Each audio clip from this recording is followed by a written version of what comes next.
Great. I think let's kick off. We're about 5 minutes in. Anybody who's still joining us will join us as we kick off and continue our conversation.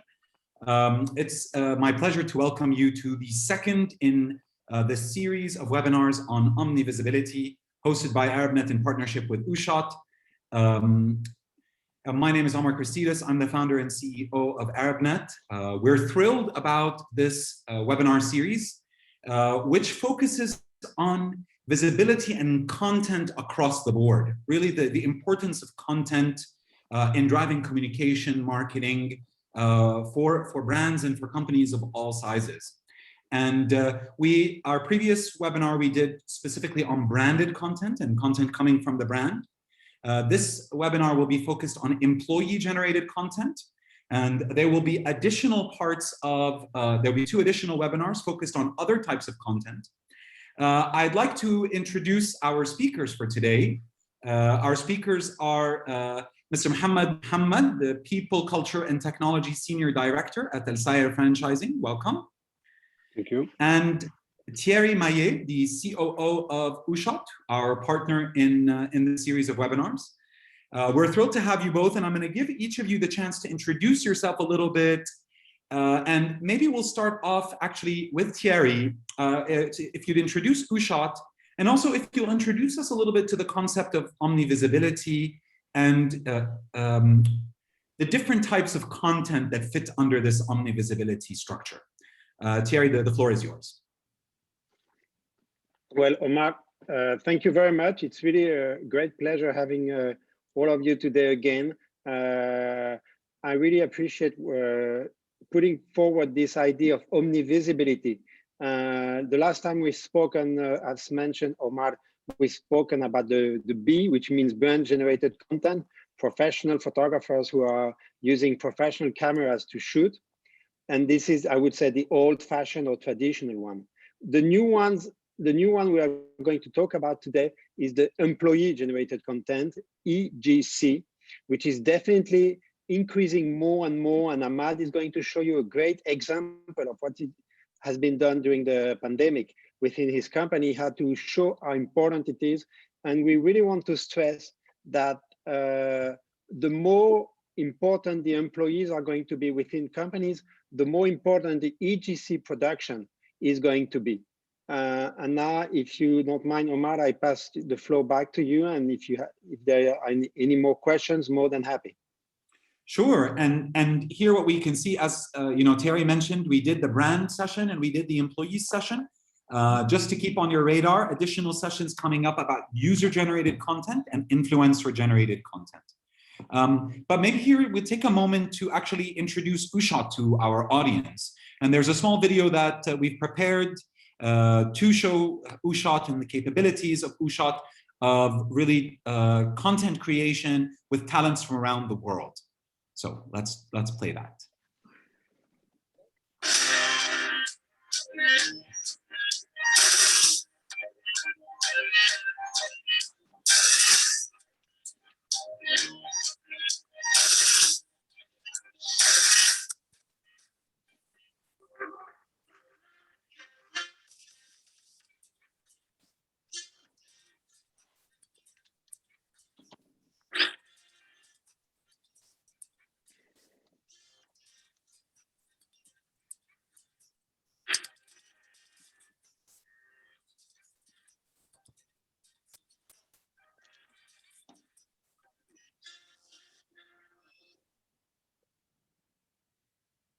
Great.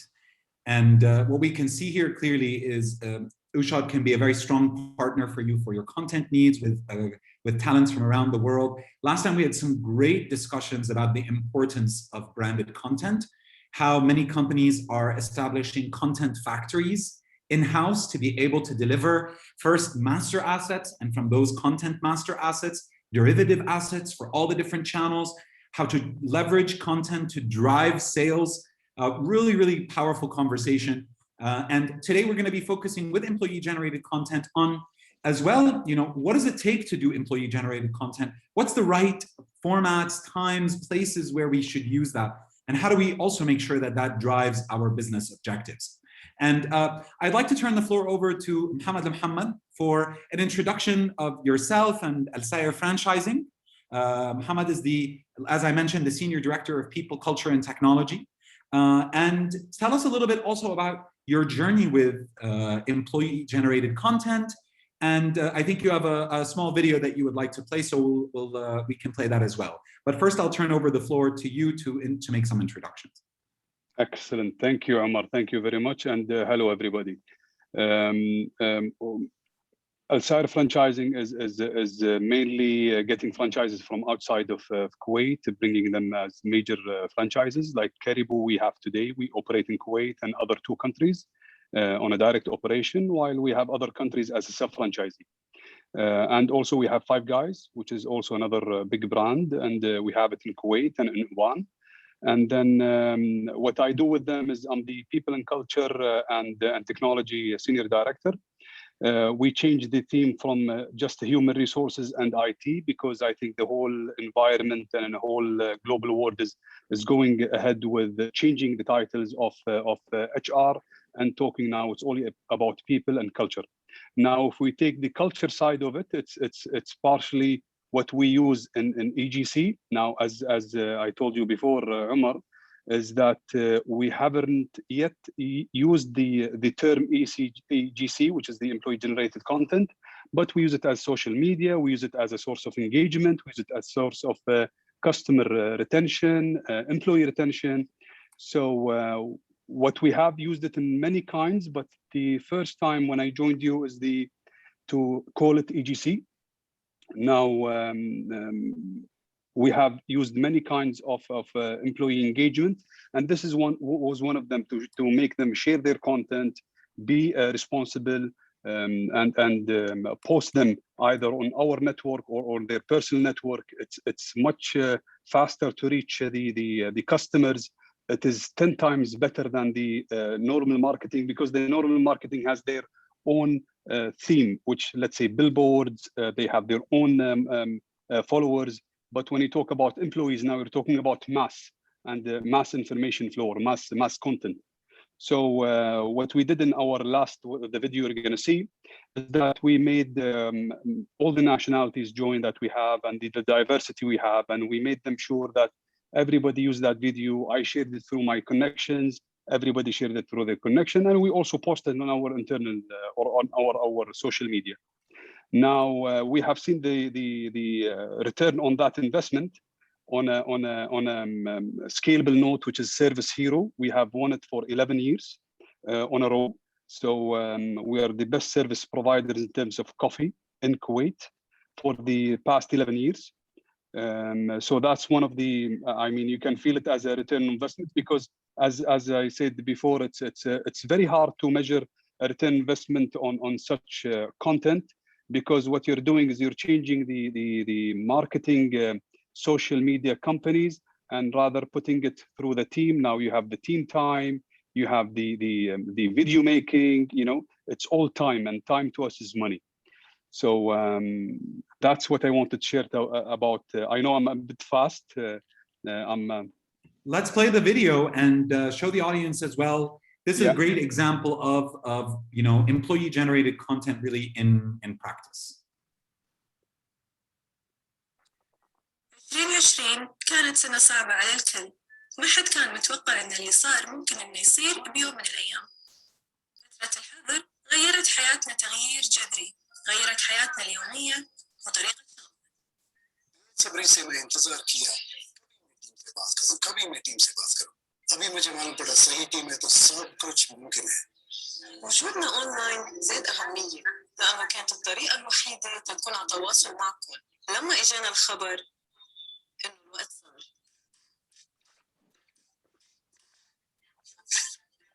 higit po namin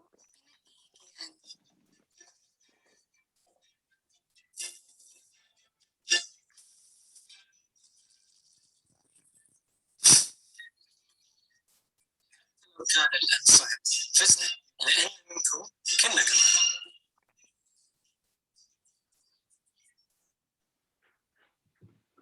Amazing.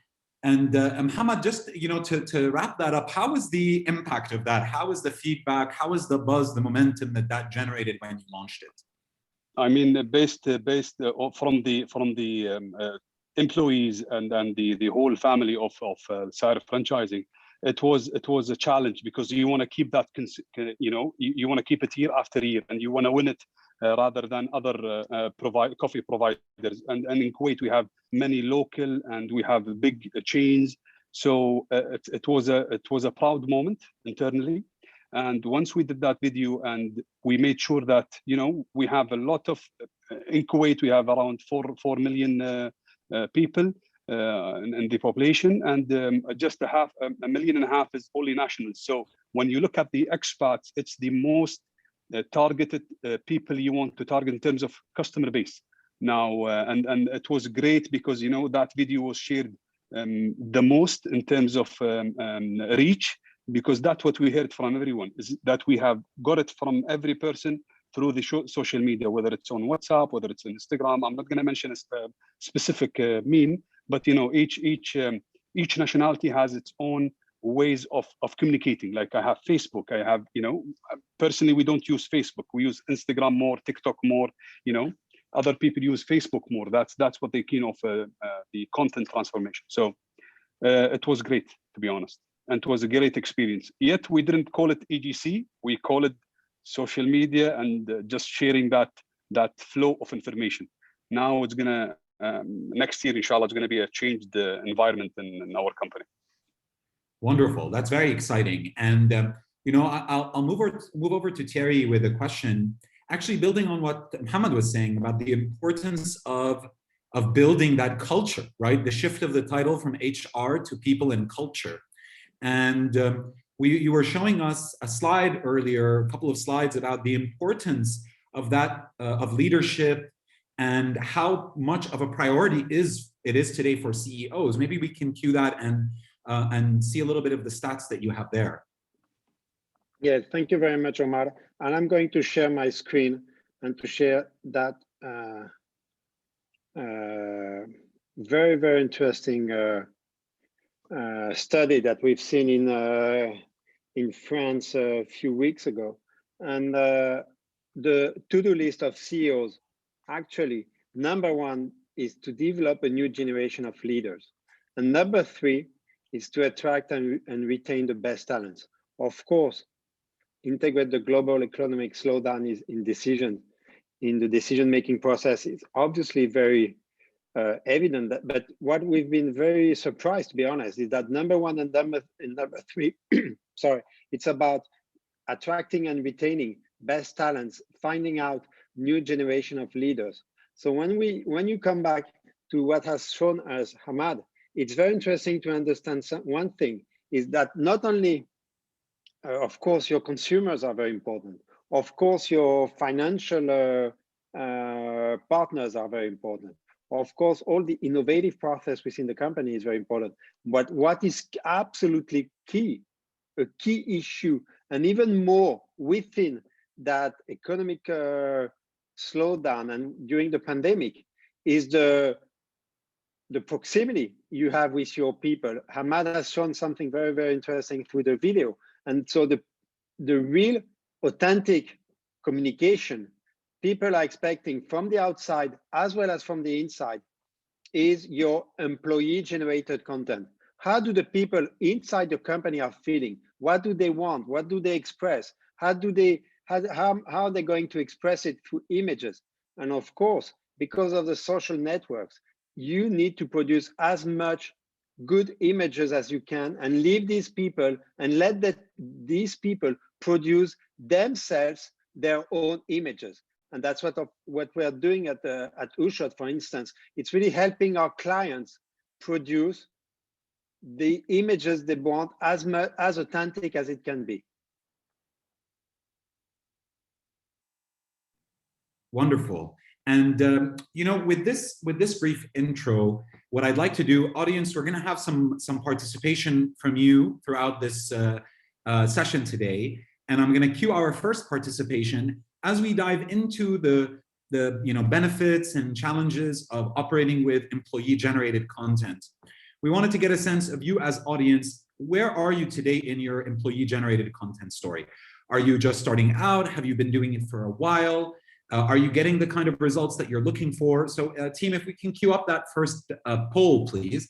And we invite everybody to vote and share their thoughts on this.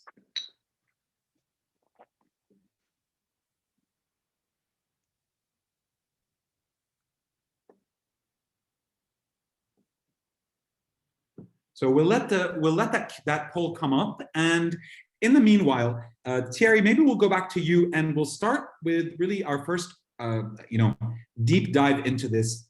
Why employee-generated content, right? You started with a discussion around the importance of leadership, but what are some of the other advantages of employee-generated content, and especially vis-a-vis the more professionally produced content or other forms of content? What is very important with employee-generated content is, you give the right, and you give the possibility, and you give to your own employees the ability to produce images they are seeing in their office, in their shop, in their factories. You cannot ask a professional to go, of course, and I think that was very interesting within Hamad video. You cannot ask anyone to go into your own house, into your own flat, to show what's going on. The only person who is able to do so is the one within doing her or his own job and showing the rightness, the issue of his job. And at that stage, for instance, we are working with insurance companies who are producing monthly financial summary of financial markets. It's the very general manager of investment who is going to produce himself his 1.5 minute talk directly from his office, and to tell what to think about the evolution of the financial markets and what he believes are the good and bad investments and the good stakes and what can be the future on financial markets. Another example, everyone knows the automotive brand called Vauxhall in the UK. It is the very general manager of the Vauxhall UK company who has produced from his office his Christmas and New Year video, and then asked his team to produce their own videos. And what we did at OOSHOT is bring all together all these videos to produce the film for the new year. That's the type of thing where you're going to involve, where you're going to, as we say from the marketing side, you have the cold brand and you have the hot brand, the warm brand, I'm sorry. You have the warm brands who are getting closer and closer with your consumers and within the companies, and you have the cold brands who are quite far away from the consumers. With EGC, you can get your people closer and closer within the company and to the outside of the company, to your consumers, with a very authentic tone. And therefore, you make your brand to be more, yes, to be warmer, to be like it's the friend next door. And that's something that only EGC is going to make it able for you. Next webinar, I'm not talking too much, but UGC happened the same within, especially in the tourism. And that's something we're going to talk next time. But within companies, EGC is very important to make your brand as close as you can to your consumers, because it comes from the deep heart of the people within the company. Wonderful. So some of the things that I heard from you are authenticity, closeness, really, not only closeness because you're hearing those people, but also you're in their spaces. You're in the back where they make the coffee. You're in the spaces where they're producing the products. And then the voice of real people, right? Putting a face to a name that's beyond just this product is produced by, these people sharing their own real life opinions and content. Absolutely. Okay, team told me that we're ready to go. So can we cue that poll, please? If we can have everyone join us in. So what is the state of employee generated content for you and your business? And the answers, we've been creating it for a while and are getting good results. We've been creating it for a while, but are not happy with the results. We've just started and are in the learning phase. We would like to do more, but we have internal constraints, or we don't see this as part of our communication and marketing strategy. Great. So I'm going to vote myself.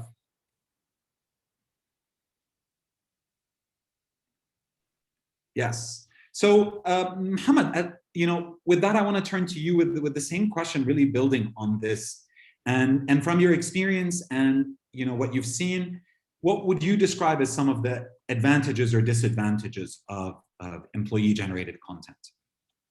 I mean, it's again, we called it something else. I had to mention that again. I picked we're in the learning curve but from our experience of what we used in the content sharing, is that it's a bit risky when you deal with people, and it's a bit fragile.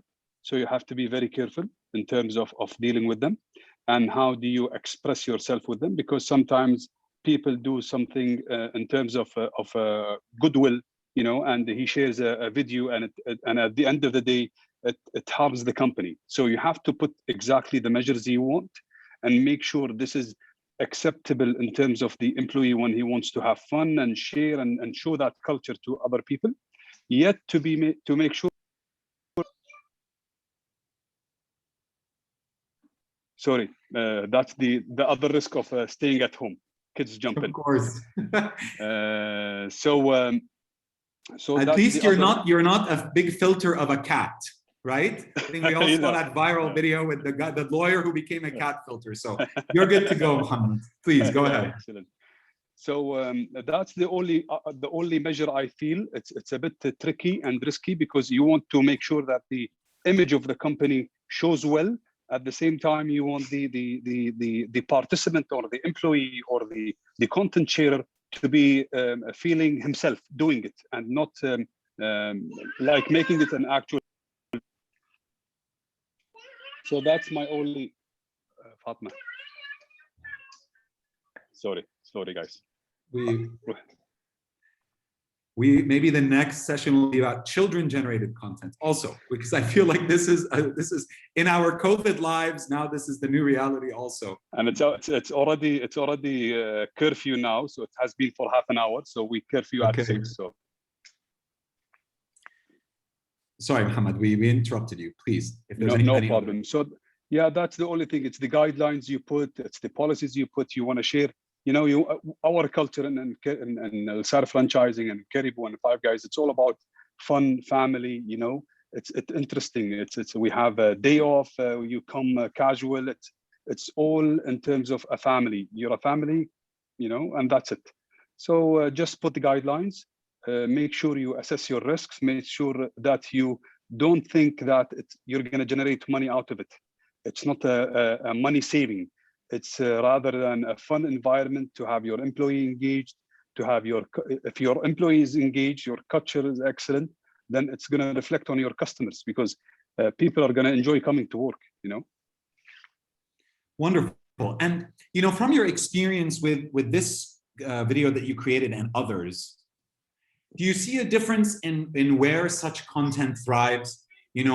Whether it's which platforms it works really well on, or if you've tried different formats or different media, what are some of the ways that employee-generated content can flourish from a content perspective or from a distribution perspective? Well, it's all about the content. I mean, they're both important. It depends where do you see the importance. I see both has a 50-50. Distribution has a big part to it, but distribution is going to be a flow that's going to come. It's going to be there. Once the content is there, it's everything is good, and then there is a go ahead on it. Then it's excellent. The flow will come, because you're dealing with human, and if it's like today WhatsApp. Something happens across the world, and in a couple of minutes you'll see it in your WhatsApp. It's very fast. It's very quick, but you need the content to be correct. That's it. Indeed. And I think we'll discuss that a little bit later as part of the next part. It's how do you make sure that the content is good? Because sometimes you can certainly get people who are not happy, right? And they have a different perspective. But I want to turn over to Thierry for the moment. And Thierry, can you also tell us about, what are some differences between employee-generated content and professional content? My apologies. Employee-generated content and other branded content in terms of the type of content that's successful, the format or the medium, and any thoughts on the distribution channel. That how should we think about those three when we look at employee-generated content? Yeah, thank you, Omar. Well, the very first thing, of course, is to have a good, number one, is to have a good smartphone, either iOS, either Android. Of course, you need, if you are talking about Android or even Samsung, you have to take number 9 and above. I mean, if you go below, it's getting more difficult because the quality of the camera is not that good. I mean, your memory is not that big, you know, so you have to work with new brand cameras or smartphones. That's the point number one. Number two, at OOSHOT, what we did and what we've decided to do is to invest into a dedicated technique, what it's called red LED, and we bought it. It's very helpful to organize and help the employees of our clients to do it the right way. We first decide with our client what the client wants, the type of showing he wants, 45 seconds, 60 seconds, 90 seconds. How is it going to be? Which format he wants. With all that decision-making process, generally with HR department or the internal communication departments, we set a few formats that all the employees within the company are going to be allowed to use. That's the second step. The third step, and the best one, and that's what we recommend, is that the first one, or the very 2 or 3 first ones, can be done by a professional. So you got the standard. You know exactly what has to be and how it has to be. You cannot ask anyone to become from night to day a good professional photographer or a professional videographer. That doesn't work, and that's not true. So you need to help these people. You need to help your employees.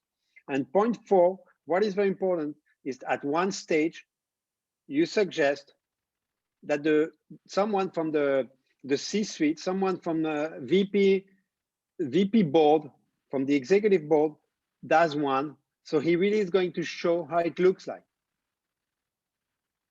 And from there, you can start the momentum. So the company, whatever the company, has the model, has the frame, has a good example, and someone from the C-suite doing the very first one. And then you can start, and you can diffuse it, and you can distribute it throughout your company. You can ask anyone on the field to do their own videos because there are no risk. They are all going to be set up within, well, from the red LED side, within the red LED system, which means that not even one video is going to go out without the agreement of the HR department or the internal communication department. And all the videos are going to be kept. So you can have on your LinkedIn, you can have on your intranet, all the videos. If you want to show 1 video a week or 2 videos a week or 1 video a day, whatsoever, they are all kept on our red LED database and sent to your networks. But I think, again, you have 4 steps you have to go through to put together the communication system within your company. Wonderful, Thierry. And just before I cue the poll results, I wanted to give Mohammad a chance to comment on this. And I'm curious if today you already have any of these things in place, or whether you're looking to do so. You mentioned that you're planning on introducing new policies and directions to institutionalize this. And also, Thierry mentioned the importance of senior management buy-in and kind of leadership from the top. I'm curious if you're seeing this as well, if this played a role at that side, let's say. For sure. They're very, our CEO is very innovative. He's very entrepreneur. He wants the change. He's very much into tech. It's all about the advancement in every process he does. So it's all kept to us to make sure that this boat flows. Definitely the things that Thierry mentioned is excellent to keep in mind. From our side, we use a professional mostly in terms of the videos that mostly posted. In terms of the employees, we haven't seen that much of disturbance in their content from a bad phone. We didn't check it actually. We didn't put a policy for that, but that's definitely a good thing to put the policy on the phone or the format, or But we have the policy that we created actually immediately after one incident we had in terms of an employee shared a video on his Facebook, and that video was harming the company image. So we definitely introduced a quick policy that any content that to be shared personally has to pass through the checkpoints in the company. Then the checkpoint took too much time between emails from a party than another. Then we created a group. That group got things faster. So you send a video, you get it the same day. So it was it's a journey. You learn from it. So and that's how I would add to what Thierry said. That's very powerful and very very clear and practical from the perspective of how do you ensure that this moves quickly. People want to post quickly and efficiently, and yet have the right controls in place for this. Yeah. So Thierry, if you have any quick comment on that? Yeah, just to comment on Mohammad, what he mentioned is that if you have one dedicated tool from the App Store or the Android store or the Google Store, so you know that all your employees are going to communicate, are going to produce their EGC through that app, so you don't take the risk to harm the image of your company, because all these images are going to be produced on one unique app, and therefore the control for the HR or the internal communication department is immediate. So therefore you can centralize all the communications from all your employees on one unique app, so you take security from there. That's a great idea, to be honest, because that's where and even you have the dates and everything is and you want to go back to that data, you can go back and say I have got the approval and everybody checked it, and so that there is no incident, because at the end of the day you want to engage with your staff and make them more responsible and more engagement with the brand itself, and you want them to feel at their family and their that's their brand, that's what they grew with you. So you don't want any mistake, because you don't want the team of the HR to go there and say you have done a bad thing, guy. So that could destroy the loyalty of that person. So that's what I said, it's a bit fragile. So definitely an app on that content is great. Yeah, and I think actually this is one of the questions I wanted to ask later. So I want to come back to it because I think it's powerful, and maybe I'll come back to it immediately after this. But before that, I just want to show the results of our poll. I'm curious what our audience had to say about employee-generated content. Okay, so the highest votes came with, we would like to do more employee-generated content, but we have internal constraints preventing that.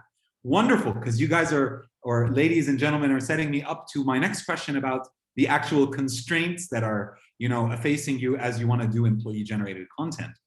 But if we see here, really, 24%, not a small number, have been using employee-generated content for a while and getting good results. And 29% are also saying that they've just started and are in the learning phase. Very few don't see it as part of their strategy, and very few who are doing it today are not happy with the results. So by and large, a very clear support from our audience about the importance of EGC, and also seeing that many people are in the development phase. Over 50% of our audience is really learning and are facing constraints as they go about this journey. And so, one of the things I wanted to ask about is how do we organize ourselves to do this effectively, right? This is the subject we had already started talking about. Mohammad mentioned setting up a WhatsApp group or social media group that he can use to monitor. Thierry, you started talking about an app. So what are some of the ways that we can structure this process internally? And maybe here I'll touch on two things: tools, whether that's content, apps, other things, and teams. Who is responsible and how? And certainly if you want to mention processes, by all means, anything that we can have about the how do we get there. We know we want to do it, but how do we get there?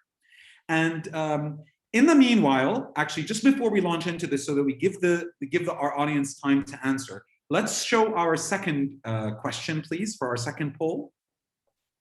What are the constraints? And so many of you voted for constraints. What are the constraints? Not having the internal capabilities, not being able to measure the benefits, finding it difficult to build staff engagement. How do we incentivize people to do this? Or finding that the quality is not good enough. Or maybe senior leadership doesn't see the value. Clearly here, Mohammad saying, this is one of the key drivers that help them implement their EGC strategy. So I'll give a chance for everyone to vote. And also our speakers can vote as well. So if you'd like to vote. I'm going to vote as well. Done. And so now I'll turn it back to our speakers for these questions. And maybe we'll start with you, Thierry, and then move over to Mohammad about how we organize ourselves: team, process, tools. Anything that you'd like to comment on any of those fronts? Well, team, number one, is definitely your HR department or internal communication department that is going to take the lead. Definitely. Well, no, we have three types of clients here in Europe. Number one, HR. Number two, internal communication, and very often training department within HR. Training, for example, working with the big automotive industry Stellantis, which is the merger of Fiat Chrysler and Peugeot Citroën. It's the training department. Some financial institutions, very often internal communication departments, sometimes external communication departments, but it's number three, I would say. Number one is definitely HR. Number two, internal communication. Number three, external communication. But do you create a cross-functional team focused on this so that you can move things quickly? The second point is that within that department, one is going to be designated to be in charge of implementing and communicating to all the employees the usage of our tool, of our app, which is called RedLED. Anyone within the company will be taught to use the RedLED app on its own iPhone or Android phone. And number three, previously to that, the one in charge, the person in charge is going to do a beta video, very often maybe more than one, and very often it's going to do one beta per usage. For instance, one training within the factory, one training example within the office, one new communication, for example, when you want to communicate the results of your business unit or your department on a monthly issue. We also, for example, a big transportation company, they were asked each new young employee worldwide to show its office and its new experience. We're going to do it once. We're going to do it first with a beta consumer, with beta employee. He or she will do it. Then we're going to tell the client that works well. That shall be done a little bit another way.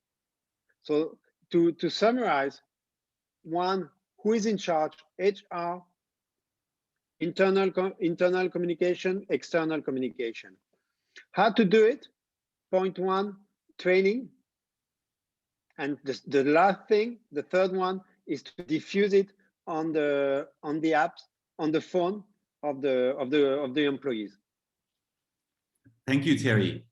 Mohammad, any comments on Thierry's points or thoughts from your side about how do we need to manage this process? And I know Thierry mentioned a number of different departments, but it sounds like you guys created some kind of cross-functional team. So I would love to hear about a bit more from you on that. Any tools that you're using, or even templates or content that you provide people to be able to do stuff like this, or processes, any comments that you'd like to talk about how you might organize this internally? So that's going to be the baby of our marketing team, and that's how they handle it. So they are the final approvals, and they are the initiator with the staff if they require help or assistance in any term. I don't think that they have templates to send to and think. I don't think we do use templates, but we have an open door policy. They jump in and they say, we want to do that, we want to do this, at their spare time. We do have a training every quarter, so we do train our staff every quarter. That's part of the training. It entered already in the last quarter. So once we had the issue with us, we put it in our onboarding documentation while the employee joins on the onboarding training and then discussion. This has been discussed also. Definitely the people and culture manager is there. Myself is there, but we are all there as checkers. We're not there as approval. So I don't need to approve, since the marketing team have checked every single point of that video and said all the checks or all the marks are okay. Unless there is something, or something happens or something there, but we are in the group, we check everything. But I haven't seen an incident where from our team have interfered there. It's different maybe in this part of the world, or maybe we have yet to learn how to more engage with it in terms of tools and teams and everything. Okay, great. And but it does sound like your real life challenges that you faced have been a contributor directly to some of the processes and ways that you're doing things that you put in place. For sure, and then immediately putting it within training, immediately integrating, changing the process. I think that kind of agility is a key thing that companies need to have. It's such a new field of content creation. For sure. If you fall back, it's the content is very fragile in terms of brand images. So definitely, I'm in my company. I may take a picture in one of the shops. I'm an employee there, so people would perceive me as I'm doing a marketing for that company, because I'm in it. I'm one of the part of the members, so I take a picture. I'm doing something there, so I should be very careful. So this has been there for years and years from the phone time. People take pictures and post them. So do they mean with them marketing, or do they mean of showing the brand, or it's just an incident? And that's why we want to govern that. When you send something, wearing your clothes, official clothes, inside the offices, inside the shops, you have to be very careful, check the surrounding. There is no, something falling. It's all about the checkups that you have to do. And it's very easy. We're very easy in terms of that. We're a fun organization. It's all about coffee. It's all about, people happiness. Excellent. I'd like to show the results of our second poll, team, if we can get that up there. Great. Okay, so constraints facing employee-generated content. Number one answer, we find it difficult to build staff engagement around employee-generated content. So I think this is my next question to you is how we do that. But the other challenges people saw are the content our staff produces is not high quality enough, right? And this is where, in my mind, things like templates and training play a role. We already discussed. We don't have the capabilities internally. I think both gentlemen have talked about the importance of training on this. And one of the smallest was around the senior leadership. So as we've seen, there is already a lot of buy-in for this. But I think this question is really important. How do we build staff engagement? How do we make sure that people are actually producing content? And maybe I'll start with you, Thierry, on that. Thank you, Omar. Yeah, I think we need to, and especially it's very interesting because maybe that during the pandemic, it's helpful. So people are not coming to the office anymore. So you can ask them to produce more. So it's a way also for them to be close to their own company while they are working from, while they are working remotely. So that's something EGC can be very helpful during remote conditions of work. That's the point one. The point two to understand is definitely, and I totally agree, and that's something we've seen with any of our clients, it's hard to build staff engagement around EGC initiatives if at the very beginning, the top management doesn't get involved in a way that it really shows that it's very important within the company. And I want to say to any top management who may listen that during the pandemic, EGC can be a great tool to contribute and to increase the will of your employees to get involved within your company. It's one of the best tools. Help your employees to express themselves. I guess it's the same in the MENA region, but actually in Europe, we are seeing more and more employees, and especially the younger ones, to have depressions, who are going through bad situation because of the pandemic and because of the isolation and because of working remotely for maybe more than a year actually right now. So EGC can be a great tool to help and tell your employees, express yourself. Express yourself, express yourself, express yourself. And if, on the other hand, the top management is doing the same and it's answering, then you can bring something very, very good for the entire company. Thank you, Thierry. And so, and what you're saying, I mean, I think you have a lever, right, about thinking about this. You can make it easier for the employees. That's removing one thing from their challenges. And you can incentivize them by making it more exciting for them to participate. EGC can help them. If you, EGC can help them to express themselves. Excellent. Now, I think one of the challenges is that people are like, yeah, I express myself. I don't really want to be bothered to do this, right? So I'm wondering if, if there's any best practices around actually incentivizing people with more than that. And if this is somehow part of, a performance evaluation, or is it part of a bonus or something, or benefits like, we give loyal customers stamps to get a free coffee at the end of so many times. I'm curious about the opportunity of incentivizing employees and the thoughts around that. And maybe Mohammad, from human psychology, I don't think it's good to incentivize them in terms of a KPI, because that's going to be considered a punishment. And from a bonus side, is going to be considered like, everything he does, you have to pay for it. So I wouldn't go that extent in terms of EGC. Wonderful, great. I wanted someone to shut me down on that one. Yeah, so you're doing it. You want to have fun with it. Like in terms of engagement, it's all about the appetite of the person itself, or himself. So if you come to me and say, Mohammad, we want you in the EGC, I'm one of the pushers in terms of this, but I'm not going to do it. I'm not that open as a person. I'm not that into EGC in terms of doing it myself, but I will encourage you. I'll be there with you every step. I'll help you. I'll assist you. We'll do whatever you want. A new phone, we'll get it for you. But do not tell me to do it. So it's all about the human and its appetite. That's why Thierry was saying, go to the new generation, and this is where they're very much active. Come to me. I'm not active in the social media at all. So beside the work environment, which is LinkedIn. It depends on the appetite. Now, engagement with staff, I think recognition is a good tool.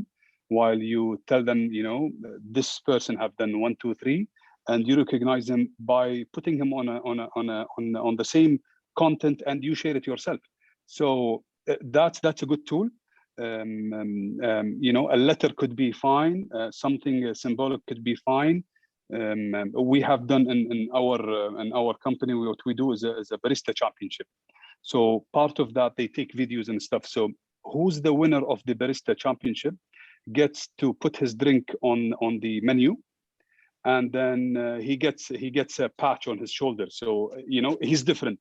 He's recognized as a different employee. So people tend to go there, and definitely in Turkey, we have seen that more than Kuwait, is that they tend to go and ask, why do you have such patch and he doesn't, and he's gonna go say, oh, I have won the championship and this is my drink, or this is my secret recipe. So it's all about recognition. These people, it's not all about how do you incentivize them in terms of a monetary value, rather than in terms of you know, appraising them, getting them under the light and showing them. Wonderful. And I think also what both of you have identified is this idea of really finding the people who have a natural, you know, interest in this within your company, and also kind of helping foster those people to be some of those, you know, employee generated kind of champions internally. Yeah. Thierry, I'm going to come back to you. I would like to take this question from the audience. So I'm going to take that and I'm going to turn over the floor to you for any comments and also for the answer. And we have a question from Stephanie, which is about how much or what extent should a company rely on employee generated content versus brand or agency content as a ratio, right? Should employee generated content be 50% or 5%? I think it's a great question. Thierry, maybe we'll start with you, and also, you know, if there's any comments on what previously Mohammad was saying. Well, thank you, Omar. Thank you, Stephanie, for asking that question. It's definitely interesting. Of course, in terms of the good thing with EGC, it does not cost that much, because as mentioned as Ahmad, you don't pay the people to do the video. They have to, they need their will to express themselves. If they don't want it, they won't do it well. So don't ask, I mean, ask him once, but don't ask him twice if she or he doesn't want to do it. True. So it's, to answer to Stephanie, it's more like on training side, on internal, on HR side, EGC can be a big market. It can be a big share of their communication. It can be a big volume. Again, within our clients, in certain HR or internal communication department, it represents a big share of the communication for that department. But if I'm talking about the overall communication of the company, it's always going to be quite a small share of the communication, because you're not going to spend it on billboard. I mean, you can, but it's very, very, very, very rare. It can happen once or twice, but generally it does not happen. On billboards, on TVs, on social networks, generally it's more BGC, IGC, influencer-generated content on Instagram. That's something we're going to talk in the fourth webinar, and UGC, user-generated content, in the third webinar. So in terms of money, in terms of dollars, you're not going, it will not represent a big amount of your PR or communication investment within the company. Within the HR department, within the training department, yes, it can be a big share of your overall communication. Great, and I hope Stephanie, I've answered well, but please ask any more questions if you have any. Yeah, I'm seeing questions already right now. So we have a question now from Nermeen Hanafi. I would like to ask about the type of content in terms of topics. I'd like my employees to express themselves, but what type of expression would be engaging to customers? How do we make sure that the employee generated content is not just employees doing whatever they want, but actually resonates with the customers? And so maybe I'll give you, Mohammad, a chance to comment on both of these questions, on this one and on the share of, or any comments you'd like to add, and then I'll go to Thierry for this. Well, on the share itself, I agree with Thierry that this is in terms of the human resources, while you do training and explanation and that's going to take the biggest share. But if you look at it in terms of the company, well, that depends on the company. In our company, the most communication is through our the Instagram and these means of communication. We don't do billboards. That's not our interest. So it depends on the industry that you're in. If you're in a factory, it's going to be different. If you're oil and gas, it's going to be different. So the share fluctuates up and down depending on the. If a company doesn't do at all marketing and they do only have EGC, then it's a 100% through EGC. So I definitely agree with Thierry. sorry, remind me, what's the second question? The second question was about, employees could generate all sorts of content. How do we make sure that the content that they generate actually resonates with the audience, is interesting for people to consume? Yeah, well, that's why we had the checkpoints done, and that's why we are checking the content and what they share, it's a learning curve for everybody. Even if you are in it for like 10 years and everything, a new generation will come. He has his own mindset. He will change your mind. It's always a debate, right? It's either you win or he wins. So he produces something. It's either something, to his extent, it's going to reach the customer faster. From your point of view, it's going to be, no, we can do it better. It's a debate, but it's all about the checkpoints you put. Thierry, you had something to add on this. Sorry. Yeah, I think Hamad put it very well, and it's the learning curve. So I think at the very beginning, you can ask people from the training department and HR department.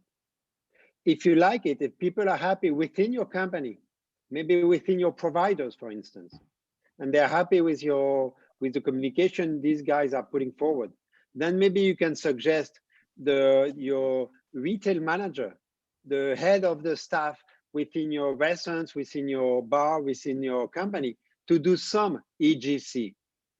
If everyone within the company goes to that man or woman and say, wow, Omar, your communication was great. The video you did yesterday is fantastic. Let's put it on Facebook and see what's going on. And then you will measure the reaction of your consumers. But I really don't think it's something I would not recommend to do it on day one. On day one, I would recommend to do it internally, training department. 1 month after or 2 months after, maybe the retail people, 3 months after, the marketing people. And then if everyone within the company, if many stakeholders find that the job is great, that the video is fantastic, then put it on your network, on Facebook, on Instagram. And then you can start measuring the reaction of your consumers. It's the learning curve, as said Mohammad. I totally agree. It's new, it's brand new. So you need to adapt, and you need to adapt yourself to this new tool. It's brand new, and it's not going to be from day to night that your entire company is going to be EGC oriented. That's not true. Sure. It will take some time. Great. And I think, we had mentioned before this the concept of content and distribution. I think this is a great way of saying, okay, based on how good that content is, you decide how much to add force to the distribution behind it. If you see the content's really effective, you distribute it widely. If you see it less effective, you let it peter out by itself. And so that way you have a way of pushing the ones that you think are the most effective from a messaging perspective. So I'm mindful of our time. I think we're running over. I did want to ask one last question because I think it is important. And I'll ask you just to be brief on this. And I'm going to start with Mohammad, although he already told us that about the challenges of this, but maybe I'd like him to talk a bit more about that, which is measuring the return on investment, right? We're all, many of us are communication marketing folks. We want to understand when we're doing something like this or putting in a bunch of effort and time and money, how do we measure our return on investment? And I think, Mohammad, you have some clarity on the practical challenges of measuring the return on investment there. And then I'll move to Thierry just to comment on that on any closing words. I mean, let's talk about, I want to take you off-road, but it's the same example. Using biodegradable items, which is more expensive in terms of cost and buying, to put them as a sustainability inside the organization. What's the return on investment? In terms of monetary value, you will not see any. You will see yourself losing if you look only about the value. But why does company does it? Because it's all about the environment. It's all about being, the full cycle of life itself. So you want everything to go back to greenery, and you want to engage to that, and you want people to understand it. So the same thing goes here. If you want to look at it as a return of investment in terms of monetary value, then don't do it.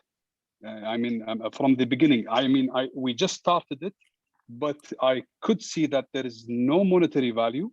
Thierry could get us more information about that. But The return on investment is your engagement with your staff. You can see that as the value. You can see the time there as a value. You can see the customer retention as a value. But can you measure it exactly? I don't think so. From our point of view, to be honest, like if I retain a customer, if he came beside 2 times, 3 times, can I check that every 365 days and see how much that value? Well, maybe he was happy that day. It wasn't about the EGC. It's all about that. You know, you go and run over them again. So in terms of monetary value, from my point of view, I don't see any return on investment. In terms of human and engagement, for sure. Great, thank you, Mohammad. And Thierry, your thoughts on this, measuring ROI, the challenges of that, and then also any closing words as we wrap up our session for today. Well, thank you. Well, we have seen from our client side some return on investment. For example, if I go back to this automotive industry, the more EGC, the less physical meetings they had to take. So here, there was truly some economy of scale. They hadn't had to invite people from, say, the UK to France to visit one factory to understand what was the new tool or the new way of producing, for instance, the car, because they were sending, I mean, the engineer directly from the French factory was sending the image of the entire production process to the UK factory. And beside that, what is very important, one does speak English and one does speak French, but the French speaking guy doesn't speak English, while the English engineer doesn't speak French. So the best way for these two guys to understand each other was images and subtitles. So yes, it's very efficient there. And yes, you can measure and you can find out return on investment on that side. On the training side, it's very clear. You don't have to put all the people together in one training room, and you can escape from this very big issue, which is understanding the language of the other.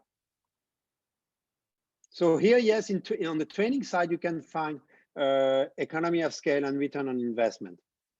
I can give you another example, which is the degree of involvement of the people of one employee within his company. He becomes less sick, becomes more involved within the company.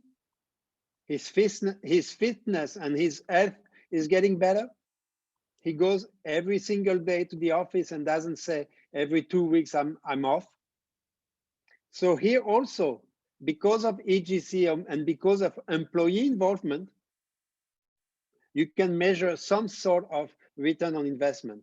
So yes, if you take training, if you take the training issues, and if you take internal communication, yes, you can measure, and we've been able to measure return on investment for our clients.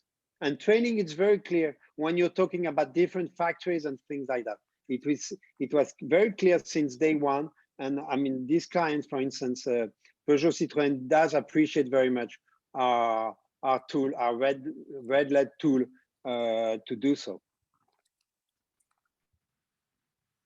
Clear. And what I'm hearing from both of you is that while it may be right now difficult to boil it down into a single number, like a magical number, we can measure the impact of it in different areas of the business, and we can see that value. And I think, you know, Mohammad talked a lot about the importance of employee engagement, of quality of that experience, of loyalty, and we saw from the very first charts that you had put, Thierry, about the importance of that as a priority for leaders today.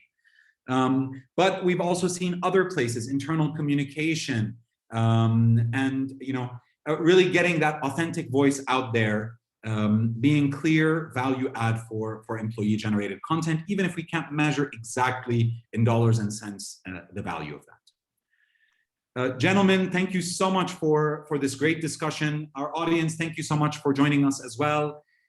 It's a pleasure, and stay tuned for our next session. As we discussed earlier, we will have one on influencer-generated content and the other on user-generated content. Thank you, Thierry. Thank you, Mohammad, for your honesty, your experience, and sharing your insights. And we look forward to seeing you all again soon. Thank you so much. Thank you. Thank you, Omar. Thank you all. Thank you. Bye-bye. Thank you, Mohammad. Bye-bye. Bye-bye.